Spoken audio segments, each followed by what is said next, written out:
ஆராதனை என் நண்பர் இயேசுவுக்கே, என் நண்பர் இயேசுவுக்கே, மகிமை உமக்கன்றோ. அன்பு தகப்பனே, என்னோடு சபையோடு பேசும் இயேசுவின் நாமத்தில் கேட்கிற நல்ல பிதாவே, ஆமென். அல்லேலூயா. எத்தனை பேர் உற்சாகமாக இருக்கீங்க? கர்த்தர் நல்லவர், அவர் கிருபை என்றும் உள்ளது. நன்றாய் கவனியுங்கள். தேவனுடைய வார்த்தை வரும்பொழுது அசையவோ எழுதவோ படிக்கவோ கூடாது. நன்றாய் கவனமாய் கேட்டு கர்த்தருடைய வார்த்தையை இருதயத்திலே பாதுகாத்தீங்கன்னா அப்பொழுதுதான் அது 30, 60, 100 பலன் கொடுக்கும். அல்லேலூயா, அல்லேலூயா. இன்றைக்கு நம்ம தொடர்ந்து 1 சாமுவேலின் புஸ்தகத்திலே 30ஆம் அதிகாரத்தில் 18, 19 வசனத்தில் தாவீது எல்லாவற்றையும் திருப்பி கொண்டான். இழந்து போன எல்லாவற்றையும், ஆடு மாடுகள், மக்கள், மனைவி, எல்லாரையும் திருப்பி கொண்டான். என்ன காரணம், எப்படி அவன் திருப்பி கொண்டான்னா, முதலாவது தோல்வியை அவன் ஒத்துக்கொண்டு இந்த தோல்வியை வெற்றியாக மாற்றுவது எப்படி என்று தேவனிடத்தில் விசாரித்தான். அது நீங்கள் 29ஆம் அதிகாரத்தில் இருக்கும், அதை நீங்கள் படித்து பார்க்கலாம். அதுக்கப்புறம் கர்த்தர் என்ன சொல்கிறாரோ அதை அப்படியே செய்தார். செய்ததுனால எல்லாவற்றையும் அவர் திருப்பி கொண்டார். அல்லேலூயா.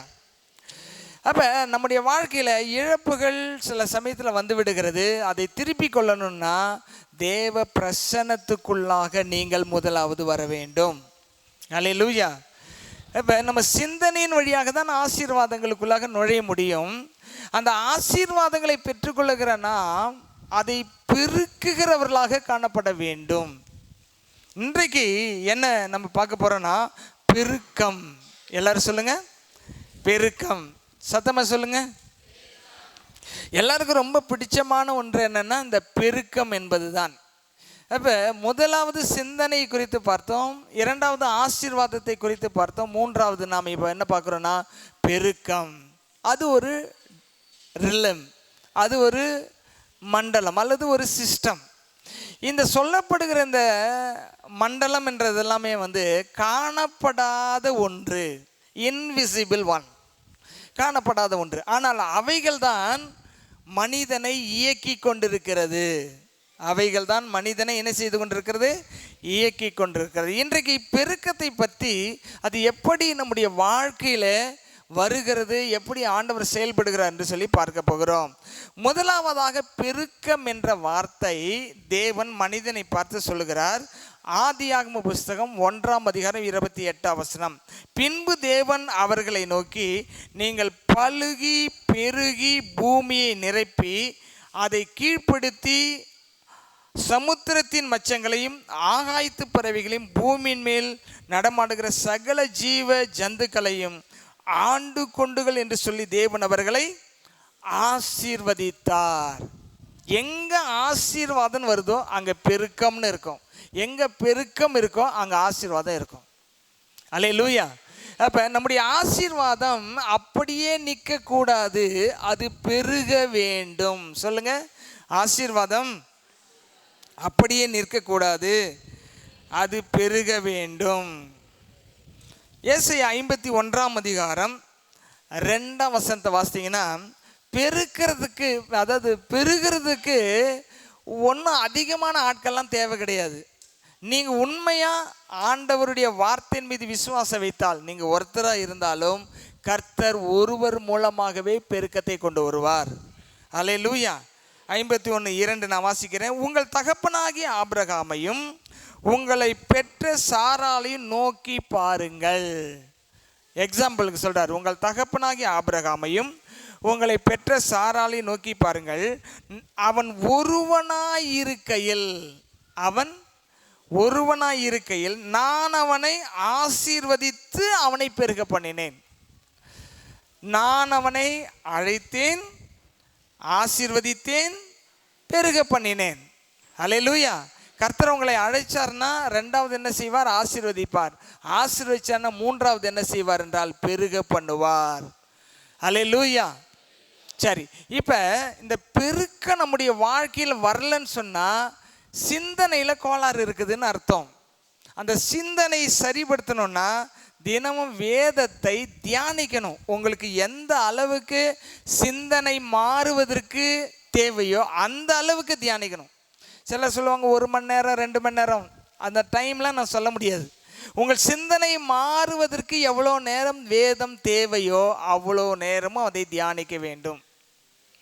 அன்றைக்கு உள்ள போய் சிந்தனைகள்லாம் உட்காந்து உங்களை செட் பண்ணிடுச்சுன்னா எப்படி வண்டிக்கு பெட்ரோல் நிரப்புற மாதிரி சிந்தனைகளை தேவனுடைய வார்த்தையால் நிரப்பி விட்டீர்கள் என்று சொன்னால் அன்றைக்கு முழுவதும் நீங்கள் செய்வதெல்லாம் வாய்க்கும். ஆமீன் சொன்னவர்களை கர்த்தர் அப்படியே நடத்துவார். அல்லேலூயா. நீங்கள் செய்வதெல்லாம் வாய்க்கும். அப்போ ஆண்டவர் எத்தனை பேரை கேட்குறாரு பெருக பண்ணுறதுக்கு? ஒருவரை தேடுகிறார். அந்த ஒருவர் மூலமாக பெருக்கத்தை கொண்டு வருகிறார். அந்த ஒருவராய் நீங்கள் காணப்பட வேண்டும். அல்லேலூயா. சரி, இங்கே இப்போ நம்ம பார்க்குறோம் இல்லையா, இந்த உலகம் முழுசும் பார்க்குறீங்க நீங்கள். உலகத்தில் என்னெல்லாம் இருக்குது? மலைகள் இருக்குது, ஆறுகள் இருக்குது, கடல் இருக்குது, தாவரங்கள் இருக்கா, மிருகங்கள் இருக்குது, இது எல்லாமே இருக்குது. இதெல்லாம் எங்கேருந்து வந்துச்சு? இதெல்லாம் எங்கேருந்து வந்துச்சு சொல்லுங்க? எங்கேருந்து வந்துச்சு? இதெல்லாமே தேவனுடைய சிந்தனையில் இருந்துச்சு. அவர் சொன்னார், வந்துச்சு. ஆகவே இல்லாமல் வரல, அவரிடத்தில் இருந்தது. அவர் அந்த ஒளி வடிவத்துக்கு என்ன கொடுக்குறாருன்னா உருவம் கொடுக்குறார். மனிதனாகிய நாம் அவரோடு இருந்தோம், செல்ல பிள்ளைகளாக இருந்தோம். ஆனால் அந்த ஆவியாக இருந்த நமக்கு சரீரத்தை உண்டாக்கி இந்த பூமியிலே பார்க்க வைத்திருக்கிறார். இல்லாத ஒன்று இங்கே வரவில்லை, இருந்ததெல்லாம் வந்திருக்கிறது. காணப்படாத உலகத்தில் இருந்தவைகள் இப்போ காணப்படுகிற உலகத்தில் காணப்படுகிறது. அதனால்தான் நம்ம பார்க்க முடிகிறது. ஏன் ஆண்டவர் இதை செய்கிறார்னு சொன்னால், இந்த காணப்படுகிற உலகம் நிரந்தரமானதல்ல, காணப்படாத உலகம் தான் நிரந்தரம். ஆகவே உங்கள் ஆவியினாலே அந்த காணப்படாத பரலோக ராஜ்யத்தை தினந்தோறும் பார்த்து கொண்டே இருங்கள் என்று சொல்லுகிறார். அல்லேலூயா. அப்போ தினந்தோறும் எதை நீங்கள் பார்க்கணும்? பரலோகத்தை பார்க்கணும். ஆவியில் பரலோகத்தை பார்க்கணும். எத்தனை பேர் சொந்த ஊருக்கு போனால் சந்தோஷப்படுவீங்க? சொந்த ஊருக்கு போயிட்டால் சிலருக்கு பயங்கர சந்தோஷம் வரும். கை உயர்த்துங்க பார்க்கலாம். எனக்கு கூட சொந்த ஊருக்கு போனால் அது ஒரு தனி சந்தோஷம். அப்பா அம்மா இருந்த இடம், வளர்ந்த இடம் அப்படின்னு. அப்போ நமக்கு சொந்த ஊர் எது? சத்தமாக சொல்லுங்களேன். அப்போ அந்த சொந்த ஊரை நம்ம ஆவியில் பார்க்கலன்னா அதன் மீது பற்றே இல்லாமல் போயிடும். அது மேலே என்ன இல்லாமல் போயிடும்? பற்றே இல்லாமல் போயிடும். ஆகவே நாம் எப்பொழுது எப்படி இருக்க வேண்டும் என்று சொன்னால், தேவனிடத்திலிருந்து நாம் வந்திருக்கிறோம், மறுபடியும் தேவனிடத்தில் போகிறோம். அதை ஆவியிலே நம்முடைய சொந்த ஊரை பார்த்து கொண்டே இருக்க வேண்டும். அல்லேலூயா. அதனால தான் இயேசு கிறிஸ்து சொல்கிறார் யோவான் 14ஆம் அதிகாரத்தில், நான் போய் உங்களுக்காக ஒரு ஸ்தலத்தை ஆயத்தம் பண்ணின பின்பு நான் திரும்ப வந்து உங்களை என்னிடத்திலே சேர்த்து கொள்வேன்னு சொல்கிறாரு. நம்ம எப்பொழுதுமே பரலோக ராஜ்யத்தை மையமாக வைத்து வாழுகிறவர்களாக ஓடுகிறவர்களாக காணப்பட வேண்டும். அல்லேலூயா, அல்லேலூயா. ஆதியாகமம் புஸ்தகத்தில் 17ஆம் அதிகாரம் 2ஆம் வசனத்தை கவனிங்கள். நான் உனக்கும் எனக்கும் நடுவாக என் உடன்படிக்கை ஏற்படுத்தி உன்னை மிகவும் திரளாக பெருக பண்ணுவேன். உன்னை மிகவும் திரளாக பெருக பண்ணுவேன் அப்படின்னு சொல்றாரு. பெருக்கம் 3வது மண்டலம். பெருக்கத்தை தேவன் வடிவமைத்திருக்கிறார். அல்லேலூயா. இந்த பகுதியெல்லாம் பார்த்தீங்கன்னா மஞ்சள், ஈரோடெலாம் பார்த்தீங்கன்னா மஞ்சள் ஒரு சின்ன கன்றா நடுறாங்க. ஆனால் பிடுங்கும் பொழுது நிறைய மஞ்சள் அடியில் இருக்குது. வேர்க்கடலை ஒரு விதை போடப்படுகிறது. ஆனால் பிடுங்கும் பொழுது 30, 60, 100 கடலைகள் அதில் இருக்கிறது. ஒன்று அதிலிருந்து பலவைகள் வரும்போது, எண்ணிக்கைக்கு அதிகமாக வரும்போது அது பெருக்கல் அப்படின்னு சொல்லுகிறோம். ஆனால் கூட்டல்னா ஒன்றை இன்னொன்றோடு சேர்ப்பதுக்கு பேர் கூட்டல். அல்லேலூயா. 5ஐயும் கூட்டினால் எவ்வளோ வருது? 10 வருது. ஐந்தையும் ஐந்தையும் பெருக்கினால் என்ன வருகிறது? எத்தனை மடங்கு? 4 மடங்கு கூடுதல் வருகிறது. ஆண்டவர் எப்பொழுதுமே நம்முடைய தேவன் கூட்டலின் தேவன் அல்ல, அவர் பெருக்கத்தின் தேவன். கரங்களை தட்டி கர்த்தரை மகிமைப்படுத்துவோமா? தேவன் நம்மை ஆசீர்வதிப்பதின் நோக்கமே பலுகி பெருகுவதற்காகத்தான் நம்மை ஆசீர்வதிக்கிறார். பெருக்கம் எப்பொழுதும் எப்படி வரும் என்று சொன்னால், கர்த்தரோடு உள்ள உறவில் நாம் சரியாக இருந்தால் பெருக்கம் தானாகவே வரும். எபிரேயர் புஸ்தகம் 6ஆம் அதிகாரம் 14ஆம் வசனத்தை கவனிங்கள். நிச்சயமாகவே நான் உன்னை ஆசீர்வதிக்கவே ஆசீர்வதித்து. நல்லா கவனிங்க. நான் ஏற்கனவே சொன்னேன், ஆசீர்வாதம் வர்ற இடத்துலாம் பெருக்கம் வரும். பெருக்கன்ற வார்த்தைகள் வருகிற இடத்துக்கு முன்னாடி பின்னாடி ஆசீர்வாதம் வரும். வாசிங்க, எல்லாரும் சேர்ந்து வாசிக்கலாமா? நிச்சயமாகவே நான் உன்னை ஆசீர்வதிக்கவே ஆசீர்வதித்து உன்னை பெருகவே பெருக பண்ணுவேன் என்றார். அல்லேலூயா. அப்ப ஆசீர்வதிச்சா என்ன வரணும்? பெருக்கம் வரணும். சொல்லுங்க, ஆசீர்வதிதம் வந்தால் அதை தொடர்ந்து பெருக்கம் வரும். அல்லேலூயா. இன்னைக்கு பாருங்க, நிறைய தென்னை மரங்கள் பார்க்குறீங்க. ஒரு தென்னங்கன்று ஒரு விதையை நடுறாங்க, அதுலேருந்து வருது.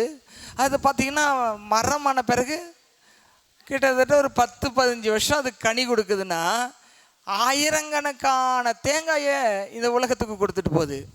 ஒன்று ஆயிரங்களாக மாறுகிறது, ஒன்று லட்சங்களாக மாறுகிறது, ஒன்று கோடிகளாக மாறுகிறது. பெருக்கம் என்பது ஒன்றிலிருந்து திரளாக வெளியே வந்து கொண்டே இருப்பது. அல்லேலூயா.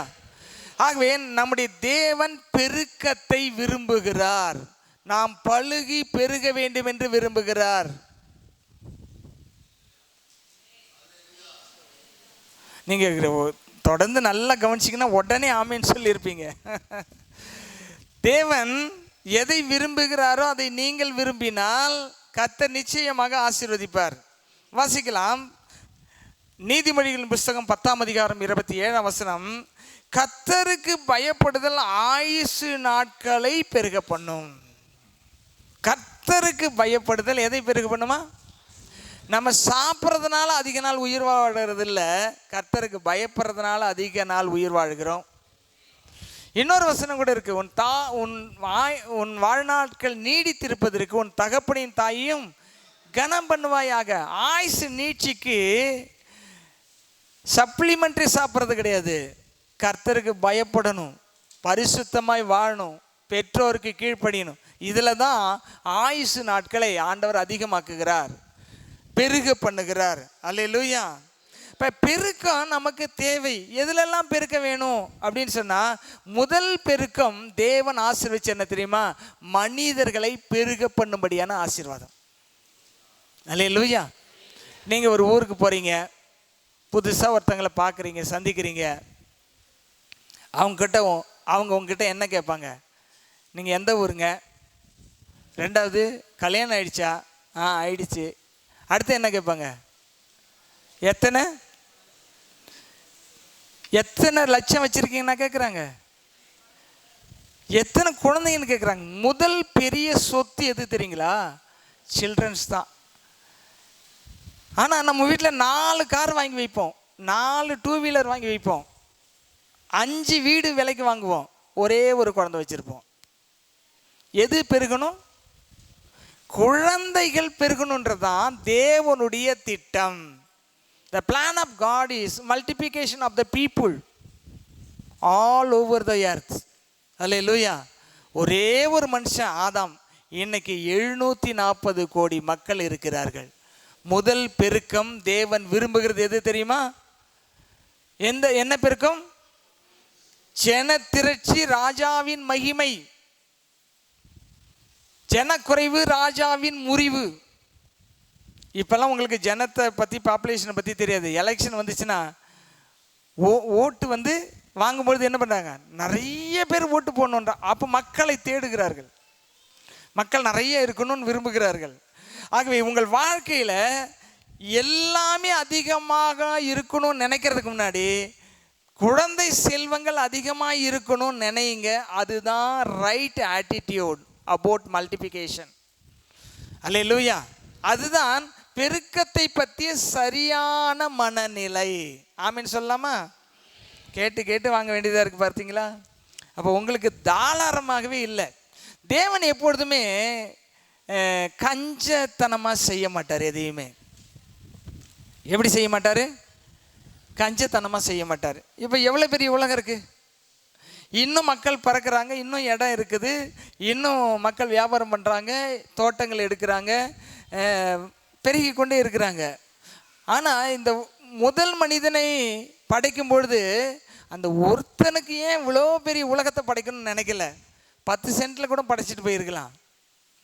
ஆண்டவர் எப்போயுமே தாராளமாக இருப்பார். அல்லேலூயா, அல்லேலூயா. அப்போ நட்சத்திரம் எவ்வளோ இருக்குது? கோடிக்கணக்கு இருக்குது, எண்ணவே முடியாது. மண் துகள்கள் எவ்வளோ இருக்குது? எண்ணவே முடியாது. கடற்கரை மணல் எவ்வளோ இருக்குது? எண்ணவே முடியாது. இதுதான் திரள் பெருக்கம். இதுதான் ஆண்டவருடைய பெருக்கத்தை ஒருவராலையும் எடை போட்டு இவ்வளவுதான் சொல்லவே முடியாது. அல்லேலூயா. ஒன்றில் உங்கள் தலையில் எத்தனை முடி இருக்கு? உங்கள் தலையில் இருக்கிறத கேட்குறேன். தெரியாது. பெருக்கத்தை வைத்து இருக்கிறார். ஒன்று விழுந்துச்சுனாலே நம்ம கவலைப்படுறோம். Multiplication is God's blessing. பெருக்கம் தேவனுடைய ஆசீர்வாதம். சத்தமாய் சொல்லுங்க, பெருக்கம் தேவனுடைய ஆசீர்வாதம். அல்லேலூயா. அப்ப நம்ம மனிதர் பெருக்கத்தை நாம் கேவலமா நினைக்க கூடாது. நிறைய பேருக்கு சிலர்லாம் நினைப்பாங்க, நிறைய குழந்தைகள் இருந்தால் பாரு இத்தனை பெத்து போட்டிருக்காங்க வள வளன்னு நினைக்க. அது பெரிய தப்பு. அவங்களுக்கு ஆண்டவர் அந்த ஆசீர்வாதத்தை கொடுத்துருக்கிறத பெரும் பண்ண, ஐயோ நமக்கு இல்லையே அப்படின்னு தான் ஏங்கணுமே தவிர இத்தனை குழந்தை எதுக்கு வைக்கணும் அப்படின்னு நினைக்கவே கூடாது. அது தவறான சிந்தனை. அல்லேலூயா, அல்லேலூயா. 10 கார் இருக்கிறத விட 10 குழந்தைகள் தான் இந்த நாட்டுக்கு தேவை. 10 கார் வாங்கலாம், யாரும் எப்போ வேணால் விற்கலாம். ஆனால் குழந்தை செல்வங்களை தான் கர்த்தர் பெரிய சொத்தாக, பெரிய ஆசீர்வாதமாக முதலாவது இந்த பூமிக்கு அனுப்பி வைத்திருக்கிறார். அல்லேலூயா. அவங்களுக்காக தான் மற்ற பொருளெல்லாம். பொருளுக்காக மனிதன் கிடையாது, மனிதனுக்காக தான் அனைத்தும். படைத்தான் படைப்பெல்லாம் மனிதனுக்காக, மனிதனை படைத்தான் தன்னை வணங்க. அல்லேலூயா. ஆகவே பெருக்கம் தேவனுடையது. சரி, இப்படி இந்த பெருக்கெல்லாம் எப்படி வருகிறது என்று சொன்னால், பொருளாதார பெருக்கம் எப்படி வருகிறது என்று சொன்னால், லூக்கா எழுதின சுவிசேஷம் 9ஆம் அதிகாரம் 13ஆம் வசனத்தை எடுத்துக்கொள்ளுங்கள். அங்கே வனாந்தரத்திலே அவர்கள் தேவனுடைய வார்த்தையெல்லாம் கேட்டு டயர்ட் ஆயிட்டாங்க. அப்போ ஆண்டவர் இடத்துல அந்த வனாந்தரத்தில் சீசர்களை பார்த்து இயேசு சொல்கிறார். 9ஆம் அதிகாரம் 13ஆம் வசனம், அவர் அவர்களை நோக்கி, நீங்களே அவர்களுக்கு போஜனம் கொடுங்கள் என்றார். எவ்வளோ பேர் உட்கார்ந்துருக்கிறாங்க? 5000 பேர் உட்கார்ந்துருக்கிறாங்க. 5000 பேருக்கு என்ன கொடுக்க சொல்கிறாரு? யாருக்கிட்ட சொல்கிறாரு? சீசர் எடுத்து சொல்கிறாரு. அவங்க என்ன சொன்னாங்க அதுக்கு? அதற்கு அவர்கள், எங்களிடத்தில் 5 அப்பங்களும் 2 மீன்கள் மாத்திரம் இருக்கிறது, இந்த ஜனங்கள் எல்லோருக்கும்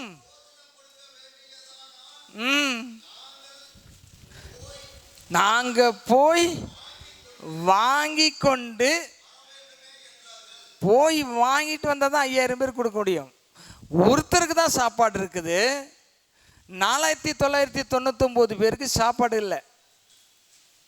ஒருத்தருக்கு சாப்பாடு இருக்கு. அந்த சாப்பாடு இப்போ யார் கையில் போயிடுச்சு?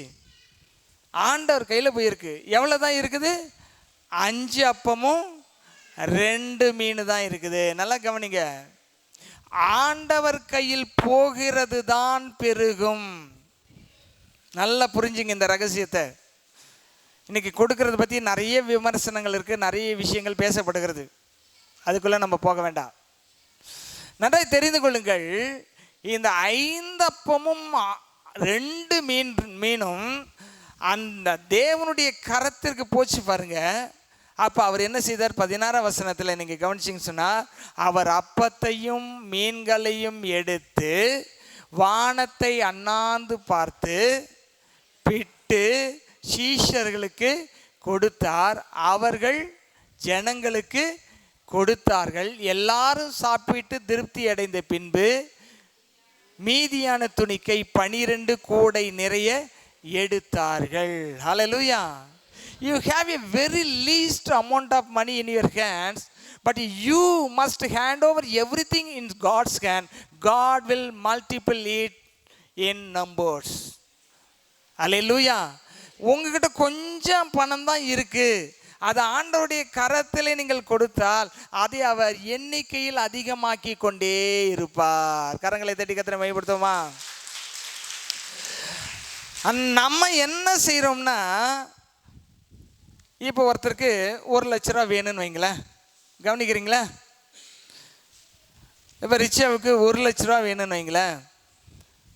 1,00,000 ஜபம் பண்ணால் கிடைக்குன்னு அவளுக்கு விசுவாசம் இருக்குது, அதனால் சிப்பிச்சுக்கிட்டே இருக்கா. திடீர்னு பார்த்தீங்கன்னா யாரோ ஒருத்தர் மூலமாக என்ன கிடைச்சிடுது? 1,00,000 கிடைச்சிட்ட பிறகு என்னென்ன விருப்பமோ அத்தனையும் செலவு பண்ணிடுறாப்புல. 1 ரூபா பாக்கி இல்லாமல் 1,00,000 காலி ஒரு மாதத்தில். அடுத்தது யார்கிட்ட காசுக்கு எங்கே போவாங்க? மறுபடியும் காசு வேணா எங்கே போவாங்க? எங்கே போவாங்க? ஏசப்பா காசு கொடுத்தீங்க, எல்லாம் செலவாயிடுச்சு, மறுபடியும் காசு கொடுங்க. நல்லா கவனிங்க. காசு வாங்கிறதுக்கு எப்படி ஜெபிக்கிறோமோ, காசு வந்த பிறகு ஏசப்பா இந்த காசை எப்படி செலவு பண்ணுறதுன்னு கேட்கணும். யாருமே கேட்க மாட்டீங்க, எனக்கு நல்லா தெரியும். ஏசப்பா இந்த காசை யாருக்கு எவ்வளோ கொடுக்கணும், உமக்கு கொடுக்க வேண்டியதை நான் கொடுக்குறேன், மீதியை நீங்கள் ஆசீர்வதிங்க, என் தேவைகள்லாம் போக மீதி எடுக்கப்பட வேண்டும். எதுக்கு செலவு பண்ணணும்னு கேட்டு செலவு பண்ணிங்கன்னா உங்கள் பொருளாதாரம் என்னைக்கும் கீழே வரவே வராது. அல்லேலூயா. வாங்கினோன்னா ஏசப்பா கொடுத்துட்டாருன்னு தூக்கிட்டு ஓடி போய் புடவை கடைக்கு, ஓடுற கடை எந்த கடை தான்? ஆமாம், விட்டு எவ்வளோ காசு இருக்குது எவ்வளோ வேணா எடு. அங்கே தான் தவறு நடக்கிறது. அதனால்தான் பொருளாதார குறைவு ஏற்படுகிறது. எப்படி ஆண்டவரிடத்தில் கேட்கிறோமோ அதே போல் வந்த பிறகு கர்த்தரிடத்தில் கேட்டு செலவு செய்ய வேண்டும். நன்றாய் கவனிங்கள். ஆண்டவருக்கு இந்த அப்பமும் மீனும் இல்லாமலே அப்பத்தையும் மீனையும் வர வைக்க முடியுமா? முடியாதா? முடியும். ஏற்கனவே செஞ்சிருக்கிறார் ஆண்டவர் இந்த உயிர் தெழுந்த பிறகு. ஏன் ஆண்டவர் நம்ம கையில் கேட்குறாரு? அதுவும் கஷ்டத்தில் இருக்கிற நம்ம கையில் ஏன் கேட்குறாரு? வறுமையில் இருக்கிற நம்ம கையில் ஏன் கேட்குறாரு? நமக்கே அதிக தேவை இருக்குல்ல, ஏன் நம்ம கையில் கேட்குறாருன்னா, நம்ம கையிலேருந்து அவர் கைக்கு போனாதான் அவர் கையிலேருந்து நம்ம கைக்கு வரும். அல்லேலூயா. நம்ம கையிலேருந்து அவர் கைக்கு போயிடுச்சுன்னா அந்த கொஞ்சம் பெருக்கமாகி நம்ம கைக்கு வரும். அல்லேலூயா. எத்தனை பேருக்கு புரியுது? எத்தனை பேருக்கு புரியுது? நல்லா கவனிங்க. உங்கள் வாழ்க்கையில் பெருக்கம் வரணும். ஒரு உதாரணத்தை சொல்கிறேன் பாருங்க. கோழிக்கு அடை காக்குறாங்க இல்லையா? கோழியெல்லாம் என்ன செய்யுது? ஒரு 10 முட்டையை வச்சு அடை காக்கப்படுகிறது. அடை காத்து அது பொறிச்சு அந்த 10 குஞ்சுகளும் வெளியே வந்த பிறகு ஒவ்வொரு கோழி குஞ்சுக்கும் வளர்ந்து அது எத்தனை முட்டையை விடும் வாழ்நாள் ஃபுல்லாக? யோசனை பண்ணி பாருங்க. 1000கணக்கான முட்டை இடுமா? அதனுடைய சந்ததி போயிட்டே இருக்கும், கணக்கே போட முடியாது. கர்த்தர் பெருக்கத்தை வச்சிருக்காருன்னா அது ஆச்சரியமான ஒரு விஷயமா இருக்குது. இன்னும் புரியறதுக்கு உங்களுக்கு சொல்கிறேன். இப்போ ஒரு கார் கம்பெனி இருக்குது, ஒரு காரை உற்பத்தி பண்ணிடுறாங்க. 10 வருஷம் கழிச்சு அது குட்டி போட்டு இன்னொரு காரை கொண்டு வருமா? கொண்டாருமான்ற கொண்டாராது. பெருக்க முடியாது மனுஷனால. ஒன்றை உற்பத்தி தான் பண்ண முடியும், அதிலிருந்து இன்னொன்று உற்பத்தி பண்ண முடியாது. சைக்கிள்லேருந்து இன்னொரு சைக்கிள் எடுக்க முடியாது.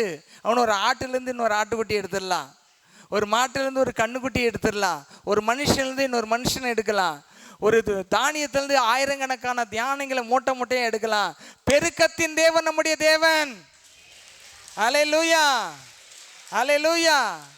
மனிதர்களாலே முடிந்ததை செய்கிறார்கள், பெருக்கத்தை கொண்டு வர முடியாது. ஏன் என்று சொன்னால் அவர்களுடைய திறன் மேக்கிங், மேட் இன் இந்தியா, அவ்வளோதான், முடிஞ்சிடுச்சு. அதுக்கப்புறம் அதனுடைய எக்ஸ்பைரி டேட் தான் குறிக்க முடியுமே தவிர இதிலிருந்து இன்னொரு வாகனம் வரும் அப்படின்னு சொல்ல முடியாது. ஆனால் தேவன் உண்டாக்கி இருக்கிற உலகத்திற்கு அத்தனை ஜீவராசிகள் இருந்தும் பெருக்கம் வந்து கொண்டே இருக்கிறது. அல்லேலூயா. அப்போ ஆண்டவர் பாருங்க, 5 அப்பம் 2 மீன் தான் கொடுத்தாங்க, 5000 பேர் சாப்பிட்ருக்குறாங்க. நீங்கள் எத்தனை பரோட்டா சாப்பிடுவீங்க ஒரு நாள்? ஒரு வேலைக்கு ஒரு 3 சாப்பிடுவீங்களா? சரி, அவங்க எத்தனை சாப்பிடுவாங்க? 10 சாப்பிடுவாங்க. 5000 பேர், 5000 × 10 எவ்வளோ ஆச்சு? 50,000 பரோட்டா. 5 பரோட்டா என்னவா மாறி இருக்கு? நம்ம பாஷையில் சொல்கிறேன், இதெல்லாம் என்னுடைய மொழிபெயர்ப்பு. 5 ஒவ்வொருத்தரும் 10 சாப்பிட்டா என்ன வருது? 50,000 பரோட்டா வருதா? கரெக்டாக கணக்கு சரியில்லை. 5 எப்படிங்க 50,000 மாறிச்சு? மீன் கேட்க எடுத்து கொடுத்தாரு. அது 50,000 மீனாக இருக்கலாம், 1,00,000 மீனாக இருக்கலாம், 1,00,000 அப்பங்களாக இருக்கலாம், ரொட்டியாக இருக்கலாம். உங்களுக்கு எப்படி புரியுது அப்படி புரியுங்க. நல்லா கவனிங்க. If you hand over everything in God's hand, God will multiple it. நீங்கள் தேவன் கரத்தில் வைத்தால் கர்த்தர் அதை பெருக பண்ணுவார். எப்படின்னு தெரியாது, பெருகும். எப்படின்னு தெரியாது, பெருகும். ஏன்னா நம்முடைய தேவன் நாம கேட்காமலே இவ்வளோ தண்ணீர் நிலைகளை படைச்சிருக்கார். ஆறுகள், ஏரிகள், குளங்கள், வாய்க்கால்களை படைத்திருக்கிறார். நாம் கேட்காமலே இவ்வளோ மரம், செடி, கொடிகள், காய்கறிகள், பழங்களை படைத்திருக்கிறார். நாம் கேட்காமலே எல்லாம் நல்ல காற்றை படைத்திருக்கிறார். நாம் கேட்காமலே இவ்வளோ வெளிச்சத்தை படைத்திருக்கிறார். ஒரு தாளார பிரபுவின் மகளா இருக்கிற நீங்கள் கஞ்சனாக இருந்தால் ஆசீர்வாதத்தை வாங்க முடியாது. கிடைச்ச உடனே அப்படியே கட்டி பிடிச்சிக்கிட்டு ஐயோ என்னது ஓடினீங்கன்னா அவர் பார்ப்பாரு, என்ன இவ்வளோ தாளாரமான தேவனுடைய பிள்ளையா இருக்கிறவன் இவ்வளோ கருமையா கஞ்சனா என் கையில் கொடுக்காதவனா ஓடிட்டு இருக்கிறானேன்னு பார்த்து ஆசீர்வதிக்க அவரால் முடியாமல் திணறிட்டு இருப்பாரு. why it is very important? ஏன் கொடுப்பது முக்கியம் சொன்னா, அவர் கொடுக்கிற தேவன் அவருடைய தன்மையை இப்பயும் கொடுத்துக்கிட்டே இருக்கிறாரு. பாருங்க, காத்து எங்கிருந்து வருது? காத்து எங்கிருந்து வருது? இது வரைக்கும் கண்டுபிடிக்க முடியல. காத்து எங்க போய் சேருது? கண்டுபிடிக்க முடியல. தினந்தோறும் காத்து வந்துகிட்டே இருக்குது. அப்படின்னா எவ்வளோ கேலன்ஸ் ஆஃப் ஏர் வந்துட்டே இருக்கு பார்த்தீங்களா? காத்து இல்லாத விண்வெளிக்கு போகும்போது காத்து எங்கிருந்து பையில் அடைச்சு கொண்டு போறான். அதுக்கு எத்தனையோ லட்சம் செலவு பண்ற மனுஷன். கர்த்தர் பெருக்கத்தில் காற்றை பெருக பண்ணி கொண்டிருக்கிறார், வெளிச்சத்தை பெருக பண்ணி கொண்டிருக்கிறார். ஆசீர்வாதத்தை பெருக பண்ணுகிற தேவனுடைய கரத்திலே உன்னுடைய கொஞ்சத்தை கொடுத்து பார், கர்த்தர் பெருக பண்ணுவார். அல்லேலூயா, அல்லேலூயா. அவர்கள் எல்லாம் திருப்தியா சாப்பிட்டாங்களா? எப்படி சாப்பிட்டாங்களா? மீதி எவ்வளோ எடுத்தாங்களா? ஏன் உங்களுக்கு பற்றாக்குறை வருது? 1ஆம் தேதி சம்பளம் வாங்குறீங்க, 10ஆம் தேதி வரைக்கும் முகம் எப்படி இருக்கும்? 9 மணி மாதிரி இருக்கும். 20ஆம் தேதி போனால் அப்புறம் அப்படியே கொஞ்சம் கொஞ்சமாக சாய்ஞ்சி, 30ஆம் தேதி 25ஆம் தேதி வந்துச்சுன்னா 6 மணி மாதிரி மாறிடும். அப்படியே சுருங்கி. என்னன்னா எதில்? சுருக்கு பையில் என்ன இல்லை? காசு இல்லை. மணி பெருசில் என்ன இல்லை? ஜிபேல என்ன இல்லை? காசு இல்லைன்னா அப்படியே சொங்கி போய் அப்படியே. பெருக்கம் ஏன் வரலன்னா, கர்த்தரின் கரத்தில் உங்கள் கையில் வருகிறதை எல்லாம் கர்த்தரின் கரத்தில் கொடுத்து பாருங்கள், டெஸ்ட் பண்ணிப்பாங்க. இது ஒன்றை தான் ஆண்டவர் டெஸ்ட் பண்ணி சொல்லியிருக்கிறார். என்ன சொல்லியிருக்காரு? நீங்கள் என்னை சோதித்து பாருங்கள். மல்கியில் சொல்றார், நீங்கள் என்ன சோதிச்சு பாருங்க, டெஸ்ட் மீ. நான் வானத்தின் பலகனை திறந்து இடங்கொள்ளாமல் போக மட்டும் ஆசீர்வாதத்தை வருஷிக்க மாட்டேன் என்று என்னை சோதித்து பாருங்கன்றாரு. நாம் என்ன நினைக்கிறோம்? வாங்கிறது வரைக்கும் தான் நம்முடைய வேலை, திரும்ப கொடுக்கறது நம்முடைய வேலை இல்லைன்னு நினைக்கிறோம். அங்கே தான் ஆசீர்வாதங்கள் நின்று விடுகிறது. அதற்கு மேலே ஒரு சைக்கிளுக்குள்ளாக போகிறதில்ல. அல்லேலூயா. இன்னொரு வசனத்தை கூட, இன்னொரு பகுதியை கூட நம்ம தியானிக்கலாம். லூக்கா எழுதின சுவிசேஷம் 8ஆம் அதிகாரம் 43ஆம் வசனம். அப்பொழுது 12 வருஷமாய் பெரும்பாடு உள்ள ஸ்திரீ உள்ளவளாய் இருந்து தன் ஆஸ்திகளை எல்லாம் வைத்தியருக்கு செலவழித்தும் ஒருவனும் சொஸ்தமாக்க கூடாதிருந்த ஒரு ஸ்திரீ. வாசிக்கிறீங்களா? 8:43 44 வாசிங்களேன். அவருக்கு பின்னாக வந்து அவருடைய வஸ்திரத்தின் ஓரத்தை தொட்டால் உடனே அவளுடைய பெரும்பாடு நின்று போனது. நல்லா கவனிங்க. சுகம் பெருகும், பொருளாதாரம் பெருகிறது போல தேவனை நீங்கள் போய் தொட்டால், தேவன் நமக்கு இயற்கையா எல்லாத்தையும் செஞ்சு வச்சுட்டாரு. ஃபர்ஸ்ட் திங் என்ன நம்ம பார்த்தோம்? தேவன் கரத்தில் கொடுத்ததுனால பெருகினது. இப்பொழுது ஒரு மனுஷி எத்தனை வருஷமா? 12 வருஷமாய் பெரும் பாடு. கொஞ்சம் பாடு இல்லை, அது பெண்கள் அந்த பாடுகளை அவங்களுக்கு தான் அதை ஃபீல் பண்ண முடியும், மற்ற யாரும் பண்ண முடியாது. ஆண்களுக்கு அதனுடைய வலியே தெரியாது. தெரியணும்னா அந்த ஸ்டோன் வந்து அடைச்சதுன்னா வலிக்கும் பாருங்க, அதை மாதிரி 100 மடங்கு வச்சுங்க. பிரசவ வலி அப்படின்றது என்ன? 20 எலும்பு ஒரே சமயத்தில் உடஞ்சா எவ்வளோ வலி வலிக்குமோ அவ்வளோ வலி வலிக்குமா பிரசவம். டாக்டர் சொல்கிறாங்க. இங்கே கவனிங்க, இந்த அம்மாவுக்கு என்ன பிரச்சனை? 12 வருஷமாய் தன் ஆஸ்திகளை எல்லாம் வைத்தியருக்கு செலவழித்தும், அவங்களுக்கு ஒரு வேளை 5 ஏக்கர் நிலம், ஒரு 100 ஆடு, ஒரு 100 மாடு, அது மாதிரிலாம் இருந்திருக்கலாம். எல்லாத்தையும் விற்று செலவு பண்ணியும் என்ன கிடைக்கல? என்னன்னு போட்டிருக்கு பாருங்க. செலவழித்தும் ஒருவனும் சொஸ்தமாக்கப்படாதிருந்த ஒரு ஸ்திரீ. கொஞ்சம் கூட இம்ப்ரூவ்மெண்ட் இல்லை, கொஞ்சம் கூட சுகம் இல்லை. நல்லா கவனிங்க. If you touch God, God will heal you. நீங்கள் தேவனை தொட்டால் தேவன் உங்களை சுகமாக்குவார். அவர் வந்து ஃபார்முலா ஒன்று தான்.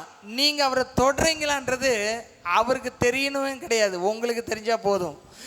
தொட்டாக்கா தானாகவே அங்கு சுகம் வந்துவிடும். அல்லேலூயா. இப்போ நீங்கள் இந்த சர்ச்சில் எவ்வளோ இந்த மின் உபகரணங்கள்லாம் இருக்குது. இந்த டிவி இருக்குது, கீபோர்டு இருக்குது, மைக் இருக்குது. இது எல்லாமே கரண்ட்டில் ப்ளக்இன் பண்ண உடனே கரண்ட்டு தானாக வந்துருச்சு. இதை யாரும் இபி ஆஃபீஸ்லேருந்து இதெல்லாம் என்னென்ன கனெக்ஷன் ஆகிருக்குன்னு தெரியாது. யாரெல்லாம் என்னெல்லாம் கனெக்ஷன் பண்ணியிருக்காங்க அவங்களுக்கு தெரியாது. ஆனால் அவங்களுடைய கரண்ட்டு நம்ம யூஸ் ஆகுறோம், பாஸ் ஆகுது. அதே போல் தேவனை தொடுகிறவர்களுக்கு தேவனிடத்தின் வல்லமை தானாகவே பாய்ந்து வரும். சொல்லுங்க, தானாகவே பாய்ந்து வரும். We must touch God. நாம் தேவனை தொட வேண்டும்.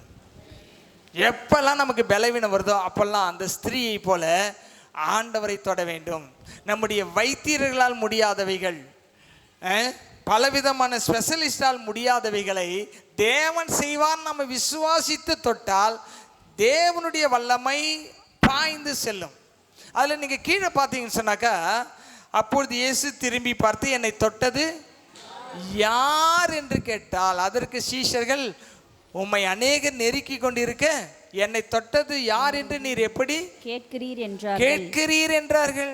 என்னங்க ஆண்டவர், நெருக்கிட்டு வராங்களே, இவ்வளோ பேர் இடிச்சுக்கிட்டு வராங்க உங்களை, இவ்வளோ பேர் உம்மை தொட்டுக்கிட்டு தானே வர்றாங்க, இப்போ என்னை தொட்டது யார் என்று எப்படி கேட்க? நல்லா கவனிங்க. இந்த வசனத்தை நீங்கள் எல்லாருமே கேட்டுட்டு இருக்கலாம். யாரோ ஒருத்தர் நீங்கள் தொடுவீர்கள் ஆண்டவரை, அவரிடத்திலிருந்து வல்லமை உங்களுக்கு வரும். அப்ப இயேசு என்ன பதில் சொல்றார்? கவனிங்க, வாசிங்க. என்னிலிருந்து வல்லமை புறப்பட்டதை அறிந்திருக்கிறேன். ஆகையால் ஒருவர் என்னை தொட்டது உண்டு என்றார். அல்லேலூயா. 2000 பேர் கூட போயிருப்பாங்க, குறைஞ்சபட்சம் 2000 பேர் இயேசுவோட பவனியா போறாங்க. 2000 பேர்ல ஒரு 10-20 பேர் இடிச்சுக்கிட்டு போயிட்டு இருப்பாங்க.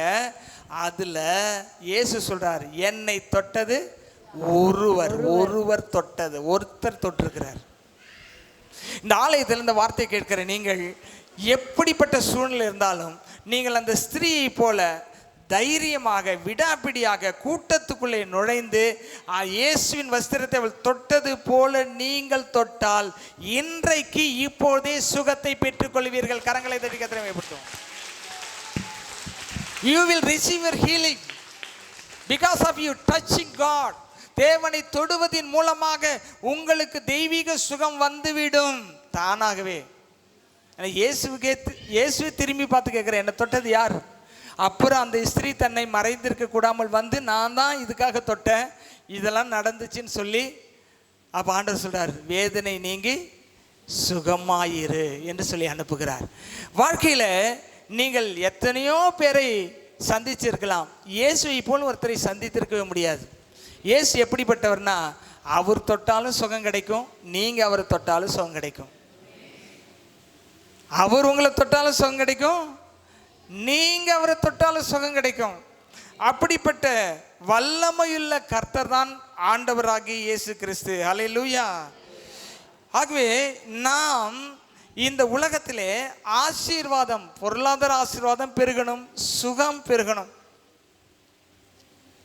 போன மாதம் இந்த மாதத்தில் ஒருத்தரை சந்தித்து பேசிகிட்டு இருந்தேன். பேசிகிட்டு இருக்கல அவர் சொன்னார், என்ன சொன்னாருனாக்கா, பேசிகிட்டே இருக்கக்குள்ள தூக்கமே வரமாட்டுது அப்படின்னு சொல்லிட்டு இருந்தார். நான் சொன்னேன், நான் பிளாட்பாரத்தில் படுத்தா கூட தூங்கிடுவேன் அப்படின்னேன். அப்பா அதெல்லாம் பெரிய கிருபை தான் அப்படின்னாரு. ஏன்னா ஒரு மனுஷனுக்கு நிம்மதி இருந்துச்சுன்னா அவனுக்கு கரெக்டான படுத்தானே என்ன வரும். நிறைய பேருக்கு என்ன பிரச்சனை, தூங்கிறதுக்கு டைம் இருக்குது, ஆனால் என்ன வரமாட்டேங்குதா? எங்கேருந்து வரும், எங்கேருந்து வருதுன்னே தெரியல. சிலருக்கு பார்த்தீங்கன்னா தூங்காமல் இருக்க முடியறதில்ல, தூங்கிட்டே இருக்கிறாங்க. இந்த வாலிப வயசில் பிள்ளைங்கள்லாம் தூங்கிட்டு இருக்கிறாங்க. வாலிப வயசு தாண்டின ஒரு 50 வயசு தாண்டினவங்கலாம் பார்த்தீங்கன்னா தூங்கவே முடியலைங்கிறாங்க. நல்ல கவனிங்க, இயேசுவை தொட்டால் எல்லாம் கிடைக்கும். இயேசுவை தொட்டால் எல்லாம் கிடைக்கும். அல்லேலூயா, அல்லேலூயா. அவரை தொடணும், தினமும் அவரை தொட்டு கம்யூனிகேஷன்ல இருக்கணும்.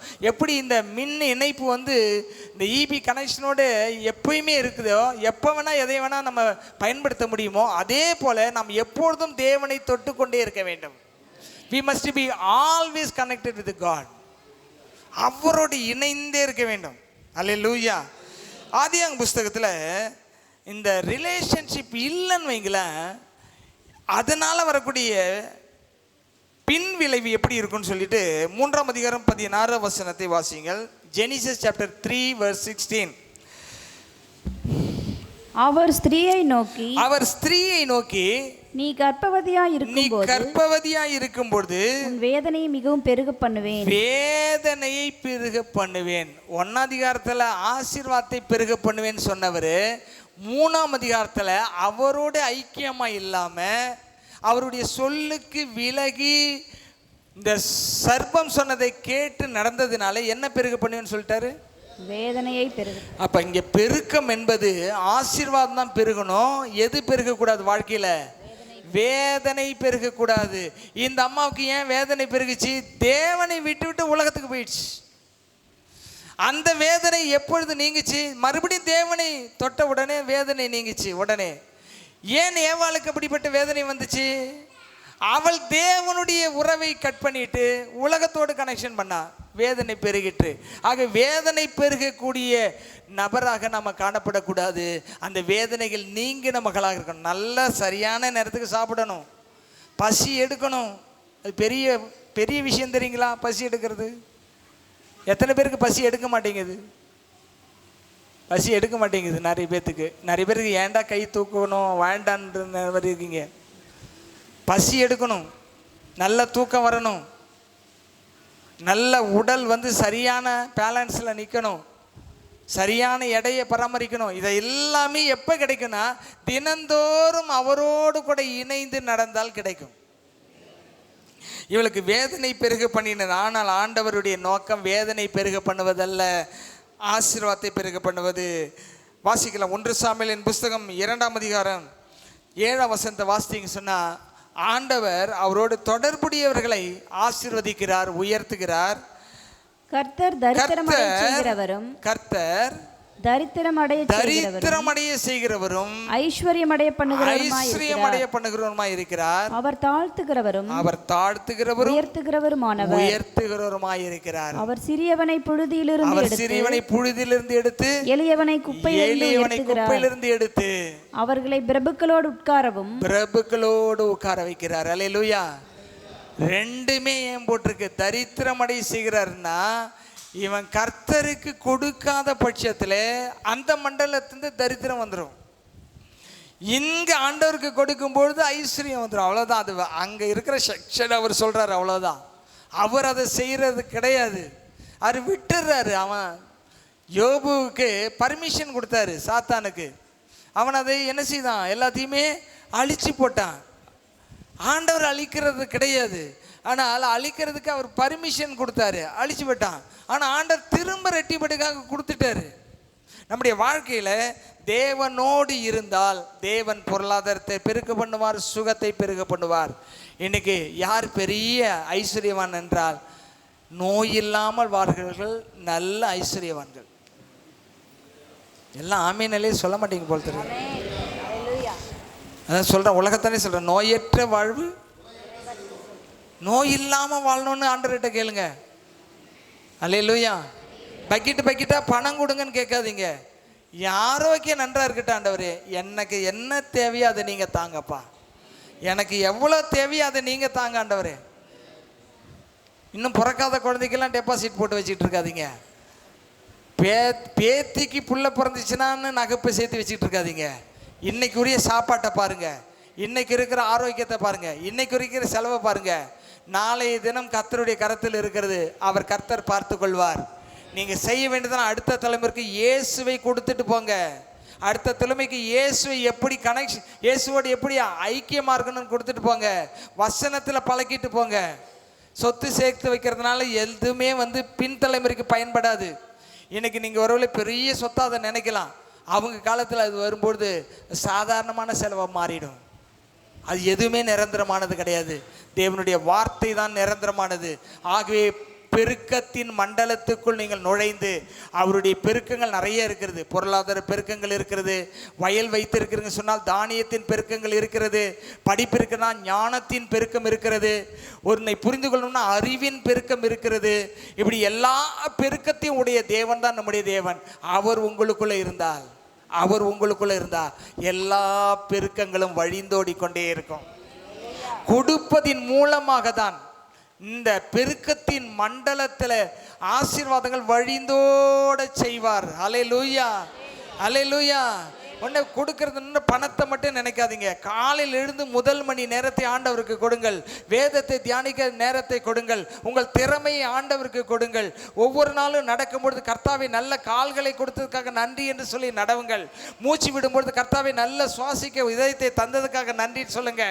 நல்ல இருதய பீட்டுக்கு கொடுத்துருக்கீங்க, ப்ரெஷர் இல்லாமல் வச்சிருக்கீங்க, நன்றின்னு சொல்லுங்க. சுகர் இல்லாமல் வச்சிருக்கீங்க, நன்றின்னு சொல்லுங்க. ஆண்டவர் கொடுத்த ஆரோக்கியத்துக்கு சொல்லிக்கிட்டே இருங்க. அவைகளெல்லாம் பெருகி கொண்டே இருக்கும். அல்லேலூயா. உன்னை வாளாக்காமல் அவர் தலையாக்குவார், உன்னை கீழாக்காமல் அவர் மேலாக்குவார். உன்னை வாளாக்காமல் அவர் தலையாக்குவார், உன்னை கீழாக்காமல் அவர் மேலாக்குவார். அல்லேலூயா, அல்லேலூயா, அல்லேலூயா, அல்லேலூயா. ஆமென். அல்லேலூயா, அல்லேலூயா, அல்லேலூயா, அல்லேலூயா. உன்னை வாளாக்காமல் அவர் தலையாக்குவார், உன்னை கீழாக்காமல் அவர் மேலாக்குவார். உன்னை வாளாக்காமல் அவர் தலையாக்குவார், உன்னை கீழாக்காமல் அவர் மேலாக்குவார். எபிரேயர் 6:14 மறுபடியும் நான் வாசிக்கிறேன். நிச்சயமாகவே நான் உன்னை ஆசீர்வதித்து உன்னை பெருகவே பெருக பண்ணுவேன். இந்த ஆலயத்தில் இருக்கிற நீங்கள் கர்த்தருடைய வார்த்தையை நன்றாய் கேட்டிருக்கிறீர்கள். கர்த்தருடைய நோக்கம் என்னன்னு தெரியுமா? உங்களை பெருகவே பெருக பண்ணுவது, ஆசீர்வதித்து பெருகவே பெருக பண்ணுவது. அது உங்களுக்கு உண்டாவதாக, உங்களில் நிலைத்திருப்பதாக, பெருகி கொண்டே இருப்பீர்களாக. கரங்களை தட்டி பெருக்கம் உங்களுடையதாக மாறுவதாக. பெருக்கம் உங்களுடைய வல்லமை உண்டு உண்டு அற்புத வல்லமை இயேசுவின் இரத்தத்தால் வல்லமை உண்டு உண்டு அற்புத வல்லமை இயேசு கிறிஸ்துவின் இரத்தத்தினால் ஊற்றப்பட வேண்டுமே உன்னதத்தின் ஆவி உயிர்ப்பிக்க வேண்டும் எம்மை தேவா முன்மாரியாக அன்று பொழிந்திட்ட ஆவியை பின்மாரியாக இன்று பொழிந்திடுமே முன்மாரியாக அன்று பொழிந்திட்ட ஆவியை பின்மாரியாக என்று பொழிந்திடுமே வல்லமை உண்டு எழுந்து நிற்போம் அற்புத வல்லமை இயேசுவே இயேசுவே இரத்தத்தால் வல்லமை உண்டு உண்டு அற்புத வல்லமை இயேசு கிறிஸ்துவின் இரத்தத்தினால் வல்லமை உண்டு